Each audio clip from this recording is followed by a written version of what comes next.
வணக்கம். Next gen என்ற காணொலியின் மூலம் உங்களை சந்திப்பதிலே பெரும் மகிழ்ச்சி. நான் உங்கள் நண்பன் doctor K R Ramesh, Prajapati financial astrologer.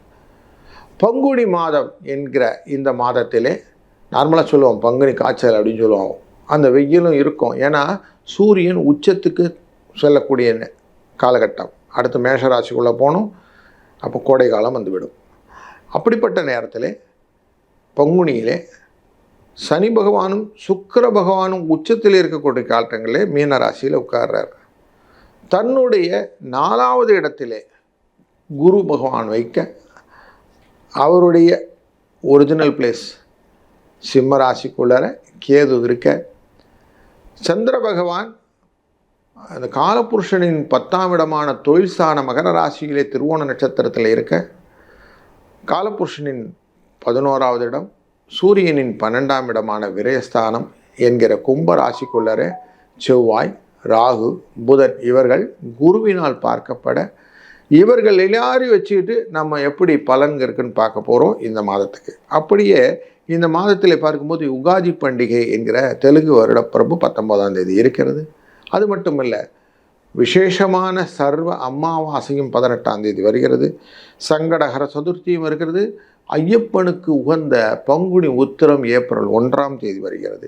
இப்படி நல்ல காலகட்டங்கள் இருக்க இந்த மாதத்திலே நம்ம எப்படி ஒரு ராசிக்கும் பலன் இருக்குன்னு தொடர்ந்து காண்போம். வாருங்கள். விருச்சிக ராசி நண்பர்களே, பல விதத்திலும் உங்களுக்கு மட்டுமின்றி உங்கள் குடும்பத்திற்கும் சப்போர்ட்டிவாக பல விஷயங்களை நீங்கள் தொடர்ந்து செய்து கொண்டிருக்க காலகட்டங்கள். அவர்களின் முயற்சிகளும் எழுச்சிகளும் உங்களுடைய எண்ணத்தின்படியே அமைவதற்கான வாழ்க்கை வழிகளை நீங்கள் அமைத்து கொடுத்து கொண்டிருக்கிறீர்கள். இப்படிப்பட்ட சூழ்நிலையிலே சில சிக்கல்களையும் சம்பாதிக்கிறீர்கள். மற்றவர்களுடைய வளர்ச்சியை நீங்கள் நினச்ச மாதிரி வர முடியாத சூழ்நிலைகள், அது எப்படி கொண்டு வரதுன்னு தெரியல. அதில் பொருள் இழப்புகளும் உண்டாகிறது. அந்த பொருள் இழப்பில் எப்படி ஈடுகட்டுறதுன்னு தெரியலேன்னு சில காரியங்கள் செய்ய போய் அது சிக்கலாக மாறி இருக்கிறது. வெளிநாட்டு வர்த்தகங்களுக்குள்ளரெல்லாம் இன்வால்வ் ஆகி அங்கே போய் மாட்டிட்டு அங்கேருந்து என்னால் வீட்டுக்கு பணம் அனுப்ப முடியல. நான் எதிர்பார்த்த மாதிரி இங்கே எனக்கு வரலை. வேலையிலும் சிக்கலாகி போச்சு. இந்த தொடர் வார் போன்ற விஷயங்களெல்லாம் என்னை ரொம்ப ஏடாகுடம் பண்ணி வச்சிச்சு. எனக்கு என்ன பண்ணுறதுன்னு தெரில அப்படின்னு ஒரு பயங்கர மென்டல் ஸ்ட்ரெஸ்ஸோடு இருக்கக்கூடிய சூழ்நிலையில் தான் இன்றைக்கி நான் உங்களை பார்க்குறேன். 2ஆம் இடம் என்கிற குடும்ப தனஸ்தானத்தை குரு பார்த்து கொண்டிருக்கிறார். 12ஆம் இடம் என்கிற இடத்தையும் பார்க்கிறார் உங்களுக்கு. இந்த சூழ்நிலையில் சூரியன் சிம்ம ராசிக்குரியவர், உங்கள் ராசியினுடைய 9ஆம் இடத்துக்குரியவர், 10ஆம் இடம் தொழிலுக்குரியவர்.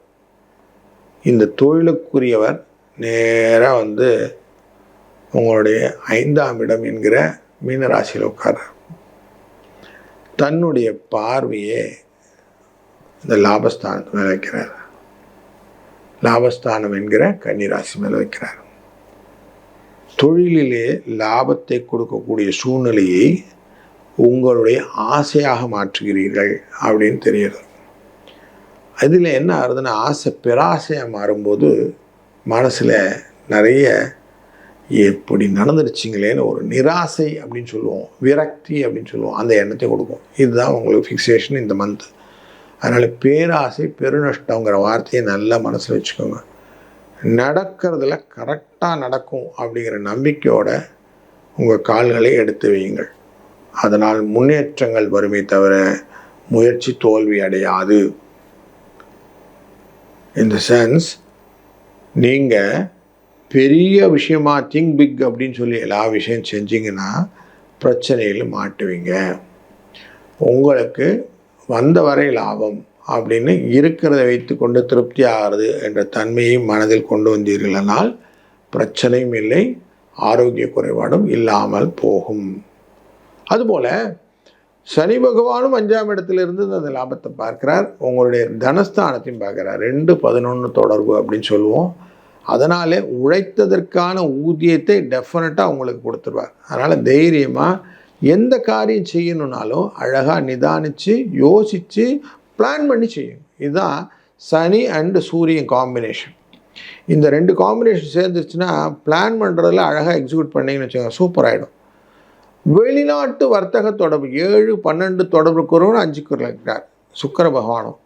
அப்போது எதையுமே நளினமாக நுணுக்கமாக எக்ஸ்ப்ளோர்டு பெனிஃபிட்டாக செய்யும்போது டெஃபினட்டாக உங்களுக்கு ரிட்டர்ன் ஆஃப் பெனிஃபிட் நிறைய இருக்கும் அப்படிங்கிறதையும் இந்த சுக்கிர பகவானும் சொல்லிக் கொடுக்குறார். ஏன்னா இவரும் லாபத்தை தான் பார்க்குறார் இந்த மாதத்தில். அப்போ மாதத்தின் பெரும்பகுதி சுக்கிரனால் பார்க்கப்படுவது இந்த 5ஆம் இடத்திலிருந்து அப்படிங்கிறதுனால பொருள் வரவு கன்ஃபார்ம். குழந்தைகள் விஷயத்தில் யோசித்து செய்கிறதும் யூக லாபத்திலே யோசித்து முடிவெடுப்பதும் லாபத்தை அஷூர் பண்ணும். அதனால் ஸ்டாக் மார்க்கெட் போன்ற விஷயத்தில் எவ்வளோ தூரம் நார்மலாக சொல்லுவோம், கால் ஆப்ஷன் எடுத்தால் புட் ஆப்ஷன் வாங்கிக்கோங்கன்னு சொல்லிவிட்டு 2 லெக் அப்படின்வோம். அந்த மாதிரி உங்களை கரெக்டாக பொசிஷன் பண்ணிக்கிட்டிங்கன்னா சேதம் இல்லாமல் இருக்கலாம், லாஸ் இல்லாமல் இருக்கலாம் அப்படிங்கிறது தெரியாது. ராகுவும் செவ்வாயும் புதனும் உங்களுடைய 4ஆம் இடத்தில் அமர்கிறார்கள். தேவையில்லாமல் வார்த்தை ஜாலத்திலே மாற்றிக்கொள்வதற்கு வாய்ப்புகள் நிறைய உண்டு. கொஞ்சம் எச்சரிக்கையாக இருக்க வேண்டியது. அது ராகு கொஞ்சம் எதையுமே அதிகப்படுத்தி மிகைப்படுத்தி யார்கிட்டையும் சொல்லிட வேண்டிய வார்த்தைகளில் மாட்டிப்பீங்க. குரு பார்க்குறாரு, அதனால் கொஞ்சம் தப்பிச்சிக்கலாம். இருந்தாலும் எக்ஸ்ட்ரா வேர்ட்ஸ் கொடுக்காம கொஞ்சம் காரியங்களை செய்வது நல்லது. அதுபோல் புதன் 4ஆம் இடத்தில் இருக்கிறார், வக்கரகதியிலும் இருக்கிறார், வக்கர நிவர்த்தியும் ஆவார். மனதிலே பக்தியுடன் காரியங்களை செய்ய வேண்டும் என்ற எண்ணத்தை கொடுப்பார். அது விஷயமாக பார்க்கும்போது மார்ச் 16ஆம் தேதியும் மார்ச் 30ஆம் தேதியும் சோம பிரதோஷம், சோமவார பிரதோஷம்னு இருக்கும். அன்றைய நாளிலே அவசியம் சிவனை வழிபடுவது ரொம்ப நல்லது. சிவனின் வழிபாட்டினால் வரக்கூடிய காலங்களிலே பிரச்சனைகளே இல்லாமல் குடும்பத்திலே நிம்மதியும், நீங்கள் நினைத்த காரியங்கள் நினைத்தபடி நடப்பதற்கும் வாழ்க்கையில் வழிகளும் தடைகளில்லாத ஒரு நிலைகளும் கிடைப்பதற்கு அவன் அருளாலே அவன் தாள் வழங்கலாம். வாருங்கள், வாழ்க வளத்துடன்.